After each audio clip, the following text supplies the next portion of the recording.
तुमच्या स्वयंपाकघरातल्या 5 वस्तू आहेत ना, त्या कधीही संपू देऊ नका.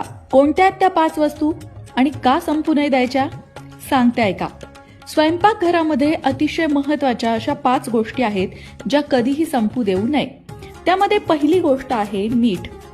मिठाला लक्ष्मीचा भाऊ मानलं जातं आणि मिठानेच आपल्या जेवणाला चव येते. त्यामुळे मीठ संपलं तर आळणी जेवावं लागणार यात शंकाच नाही. म्हणून मीठ संपू देऊ नका. दुसरी गोष्ट आहे दूध. पूर्वीच्या काळी लोक आशीर्वाद देताना म्हणायचे, दूध दुभत्याने तुझं घर भरलेलं असू दे, म्हणजे हे संपन्नतेचं लक्षण आहे. म्हणून दूध संपायच्या आधीच विकत आणा. तिसरी गोष्ट आहे हळद. तुम्हाला माहितीये हळद औषधी आहे, म्हणून ती घरात नेहमी असावी. त्यानंतर तेल आणि त्यानंतरची गोष्ट आहे पीठ.